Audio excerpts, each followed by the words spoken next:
welcome to Josie's Joyful Journey, where I show food preservation in a small kitchen. And this is the third freezer meal that I'm going to be making. This one's a little bit different than the other two because this is the only one that will be cooked.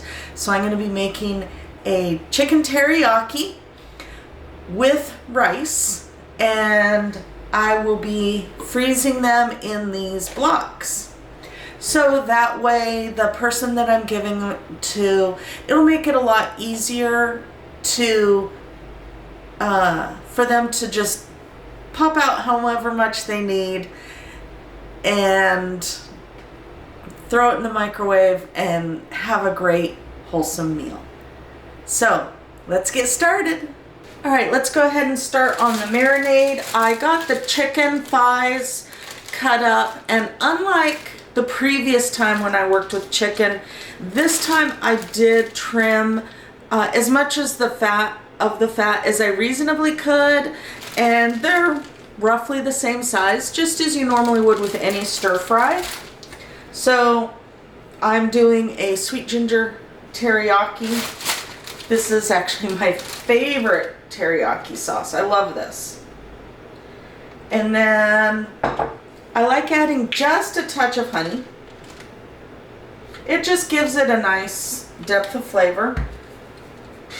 A little bit of some ground pepper. Now I'm not adding any salt to this just because the teriyaki sauce already has more than enough sodium.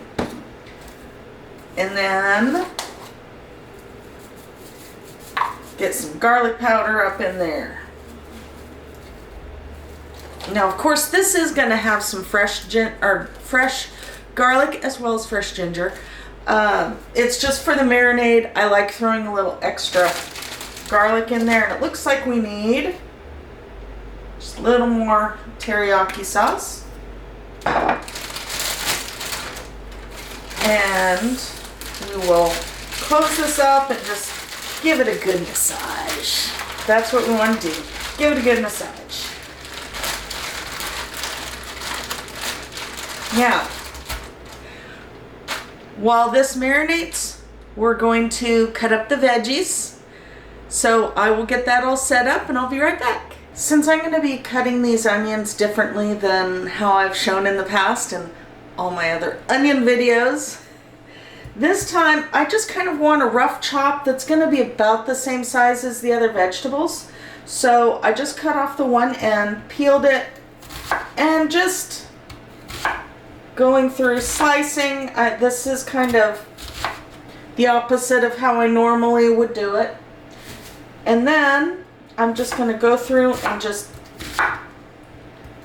chop it like this. There's going to be some bigger pieces, some smaller pieces, and that's okay. And then just kind of throw that in there. Now, for the asparagus and the broccoli, those we want to have somewhat small pieces. I find, I don't know about you, but I absolutely love broccoli in my teriyaki. Chicken teriyaki, beef teriyaki, it doesn't matter.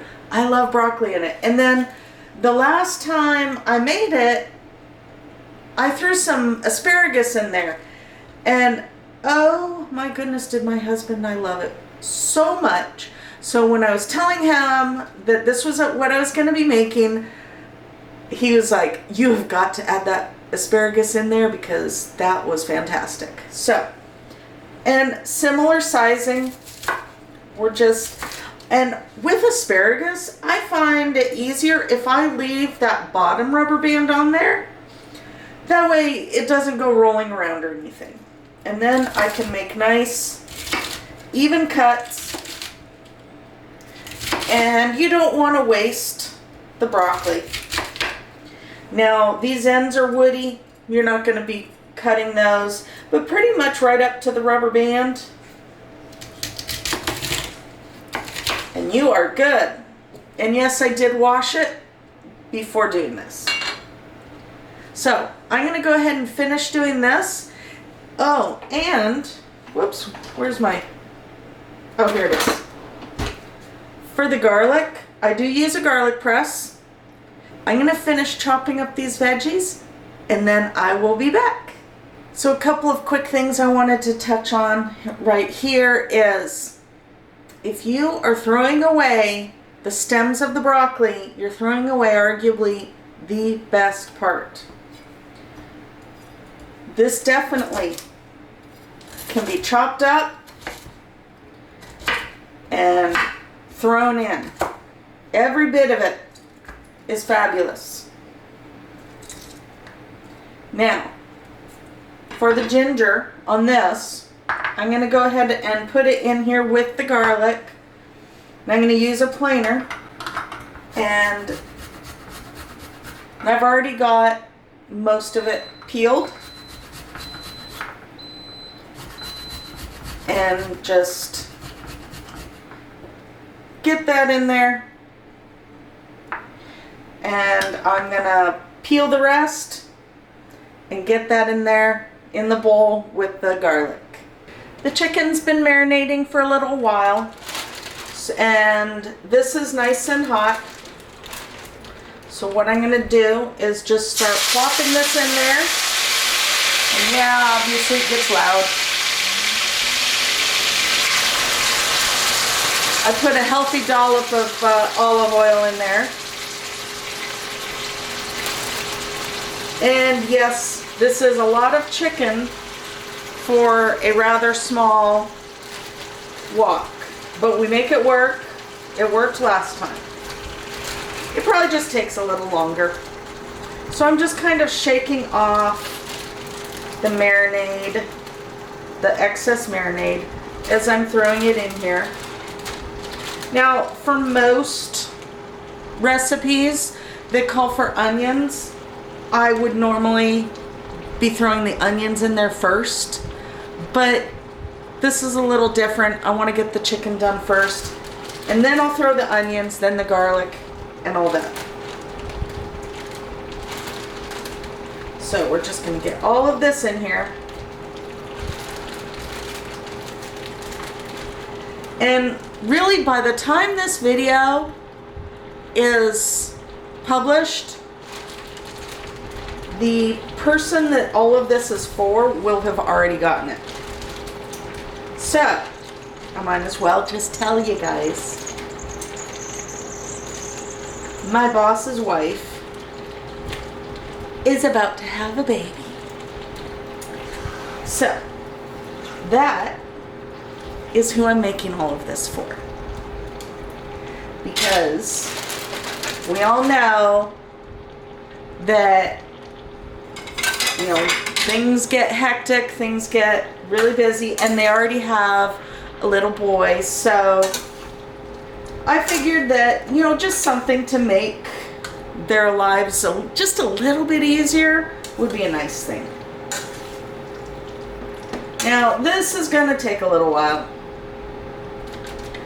So, I'm going to cook the chicken off camera, and then I'll be right back.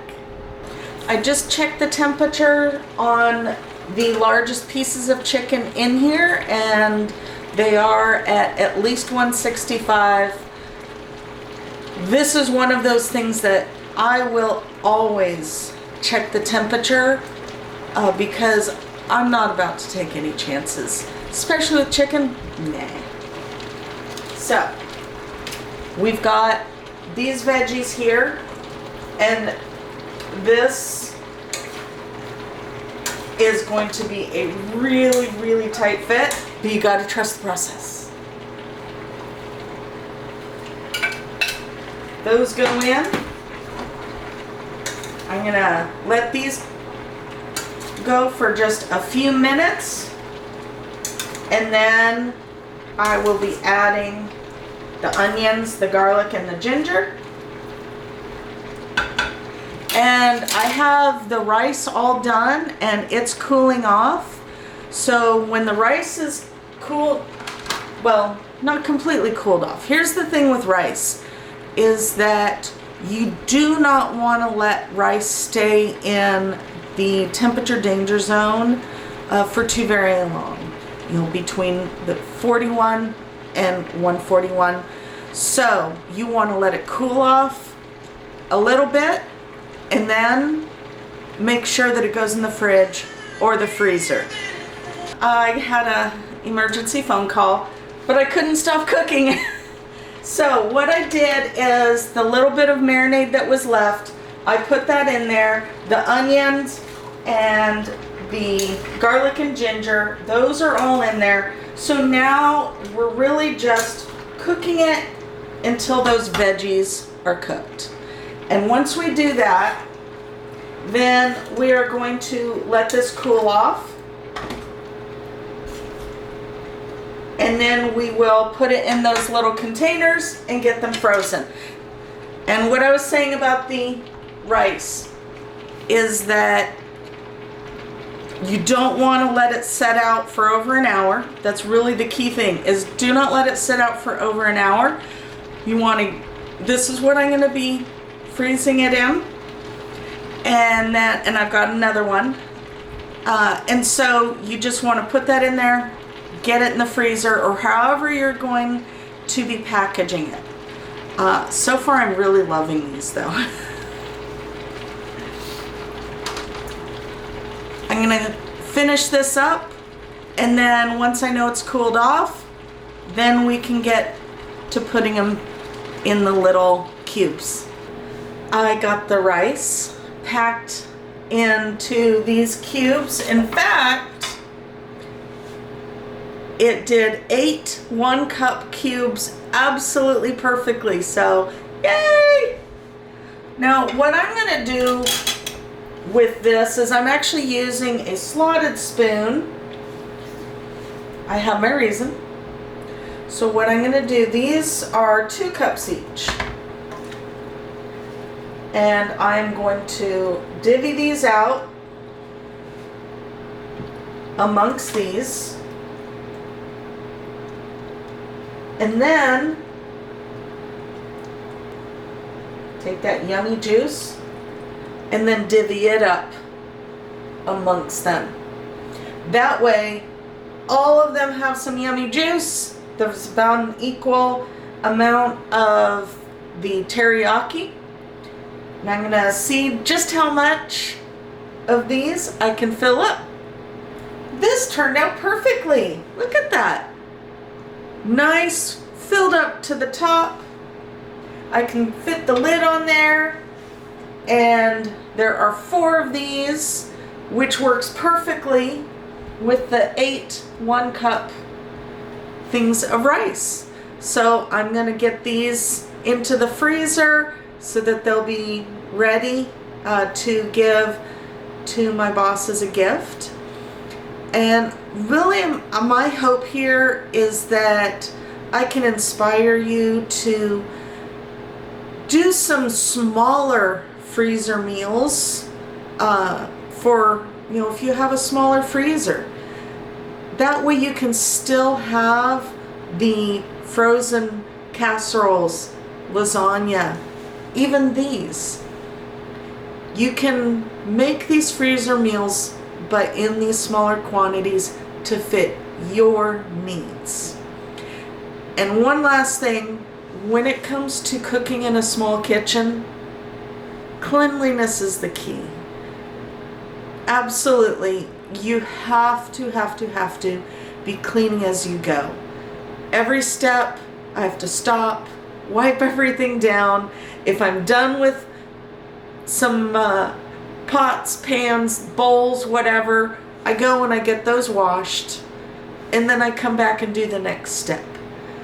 And that is the only way that I've found to be able to really function in a small kitchen. I hope that you enjoy the rest of your week, the rest of your day. Remember, life is a journey, so let's make it joyful. Don't forget to like, subscribe, do all the things, and I look forward to seeing you guys again. Bye!